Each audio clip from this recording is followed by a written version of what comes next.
안녕하세요. 방랑신도시입니다. 이번 영상에서는 별내신도시의 별가람 마을과 샛별 마을을 한번 담아봤어요. 구독과 좋아요는 저에게 큰 힘이 된다는 메시지를 남기면서 두 마을의 위치부터 한번 보도록 하겠습니다. 이 전체가 이제 별내신도시인데요. 왼쪽 동그라미를 제가 1부에서 올려드렸고, 그 다음에 오른쪽 동그라미 부분을 제가 2부에서 올려드렸어요. 그리고 이번에 3부에서 하게 될 곳은 저 위에 네모칸에 들어있는 두 마을입니다. 별내 신도시에서 가장 북쪽에 있는 두 마을이라고 보시면 되겠습니다. 그럼 우선 별가람 마을부터 먼저 보도록 하겠습니다. 여기는 지금 별가람 마을 가장 북쪽에 해당하는 동네입니다. 4호선 당고개역에서 마을버스를 타고 오면은 가장 먼저 나오는 동네라고 보시면 되겠는데요. 북쪽에는 이렇게 공장이 있습니다. 이제 그 12단지 아파트부터가 이제 별가람 마을 아파트 단지의 시작이라고 보시면 되겠는데요. 별가람 마을 북쪽에는 LH 아파트 단지가 크게 조성되어 있었습니다. 보시는 것처럼 아파트 디자인이 좀 비슷비슷하죠? 제가 지금 확대한 곳이 저 중심부 쪽인데 잠시 후에 보실 수 있을 겁니다. LH 아파트 단지 건너편에는 무언가 또 건물이 지어지고 있었습니다. 그리고 이 아파트 단지 전체적으로 봤을 때 아파트가 그렇게 촘촘하진 않아서 상당히 좀 여유가 있어 보였습니다. 아파트 지어진 간격이 꽤 넓게 느껴지기도 했고요. 이 앞에 있는 도로에 이제 버스가 다닌다고 보시면 되겠습니다. 공사 중인 건물 바로 옆쪽으로 초등학교가 있었고요. LH 아파트 단지에서는 초등학교는 충분히 걸어갈 수 있는 그런 거리였습니다. 별가람 마을 중심지로 한번 와봤습니다. 별가람 마을에는 이제 몇 년 후에 지하철로 들어오게 되는데요. 그걸 위한 공사가 한창이었습니다. 지금은 공사하느라고 이 교차로 일대가 좀 정신이 없는데요. 뭐 향후 몇 년 지나면은 교통은 상당히 편한 곳이 되지 않을까 그렇게 생각합니다. 이곳이 이제 그 두 지하철이 들어온다는 것 치고는 교차로가 좀 규모가 작습니다. 지금 보시는 것처럼 제가 제 카메라 축소에서도 이렇게 다 모든 모습을 보여드리기가 좀 힘들었을 정도로 교차로가 별로 크지 않은데요. 나중에 이 두 지하철이 다 개통되면은 좀 동네끼리 조금은 복잡해지지 않을까 이런 생각도 조금은 들었습니다. 별가람 마을도 이제 입주한 지는 좀 되었는데요. 그래서 이제 상가에 이렇게 보시는 것처럼 뭐 병원이라든가 학원이라든가 다양한 점포들이 입점해 있음을 알 수가 있습니다. 제가 봤을 때는 별가람 마을 내부를 관통하는 도로는 그렇게 넓지 않은 것 같습니다. 물론 이제 교통량이 보시는 것처럼 별로 없어서 뭐 크게 불편한 건 없을 것 같아요. 별가람역 예정지 별가람 마을 중심부에서 조금 남쪽으로 내려와 봤습니다. 저는 초등학교인 줄 알았는데 유치원이더라고요. 유치원이 상당히 규모가 컸습니다. 그 건너편에는 이렇게 아이파크 아파트가 위치해 있고요. 별가람 마을에서는 비교적 좀 새 아파트처럼 보였습니다. 이제 길 건너서도 한번 전반적으로 모습을 담아봤는데요. 저희 멀리 불암산도 보이네요. 아이파크 아파트가 별가람 마을에선 가장 높은 아파트들이 아닐까 싶었습니다.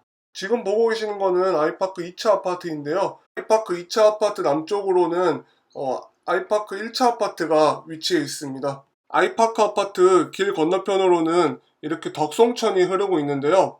제가 지금 영상을 담을 때가 가장 더운 시간이라서 그런지 몰라도 운동하는 사람은 거의 보이지 않았습니다. 무엇보다도 확 트인 시야가 이 덕송천의 매력이 아닌가 싶은 생각이 듭니다.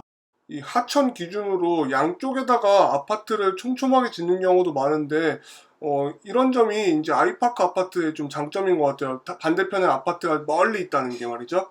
겪어보신 분들은 아시겠지만 아파트가 너무 촘촘하게 있으면 좀 갑갑해요, 생각보다. 확실히 아파트가 한쪽엔 없다 보니까 여유로움이 느껴지긴 합니다.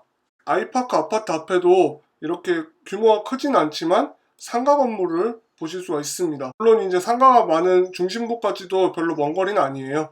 이 두 아이파크 아파트 사이에는 이렇게 식송천이라는 하천도 흐르고 있는데요. 저쪽 불암산 쪽에서 내려와서 방금 보여드렸던 덕송천 일대로 합류가 되게 됩니다. 규모는 작지만 상당히 아늑했어요, 그냥 느낌이. 그럼 이제 샛별마을을 한번 보도록 하겠습니다.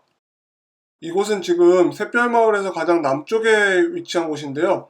우미린 2차 아파트가 공사하고 있고 여기 용암천이 옆으로 지나고 있습니다. 건너편에는 별사랑 마을이 보이네요. 샛별마을 가장 남쪽에 있는 아파트가 유승 한내들 아파트라고 보시면 되겠습니다. 제가 직접 아파트 단지 안으로 들어가 보진 않았지만 한 대여섯 동 정도 있는 단지가 아닌가 싶어요. 유승 한내들 아파트 옆쪽으로는 샛별초등학교를 보실 수가 있는데요.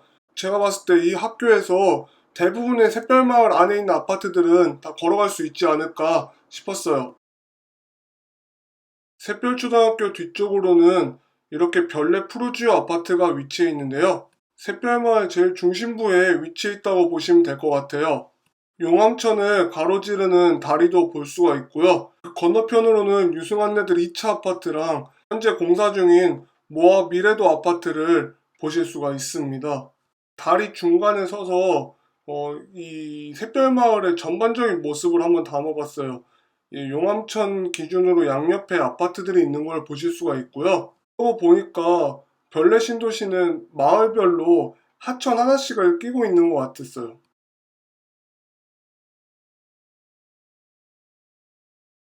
다리를 다 건너면은 이렇게 아파트들은 거의 보이지가 않고 옛날 별내 모습을 볼 수가 있는데요. 이런 점에서 새별마을은 좀 남북으로 긴 마을이 아닌가 싶었어요. 이 길 옆에는 유승 한내들 아파트가 있는데요. 예, 유승 아파트가 새별마을에는 두 곳에 위치해 있다고 생각하시면 되겠습니다. 용암천 한번 걸어보고 싶어서 저도 용암천으로 한번 내려가 봤어요. 그리고 나서 지금 담은 영상들인데요. 뭐 이렇게 아파트들이 훤히 보이고 그 다음에 이제 하천에 좀 물이 많아진다면은 뭐 이렇게 한강을 끼고 있는 아파트랑 또 비슷한 느낌이 오지 않을까 싶은 생각도 해보네요. 물론 이제 용암천이 뭐 한강 역할 하기는 턱없이 좁지만 말이죠. 별내 신도시 가장 끝부분에 있는 아파트라 할 수 있는 별내 하우스토리 아파트입니다. 오늘 가장 마지막 부분에 보여드리는 아파트 단지지만 북쪽에서 온다면 가장 먼저 보게 되는 그런 아파트 단지가 되겠습니다. 보고 계시는 영상이 이제 전반적인 샛별마을의 분위기라 보시면 되겠습니다. 남광 하우스토리 아파트는 제법 아파트 동수가 많아 보였어요. 여기서 더 북쪽으로 가면은 이제 의정부하고 청량리 가는 길이 나오고요. 남광 하우스토리 아파트 뒤편에는 이렇게 단독주택지구랑 상가가 좀 보이는데요. 이 지역이 지금 이제 샛별마을의 진짜 완전 최북단이라고 생각하시면 되겠습니다. 시간 관계상 안쪽을 다 들어가 보지는 못했어요. 그냥 이렇게 생겼다고만 보여드리도록 하겠습니다. 제가 준비한 이번에 별가람마을과 샛별마을 영상은 여기까지고요. 다음 영상에서 뵙도록 하겠습니다. 구독과 좋아요는 저에게 큰 힘이 됩니다. 감사합니다.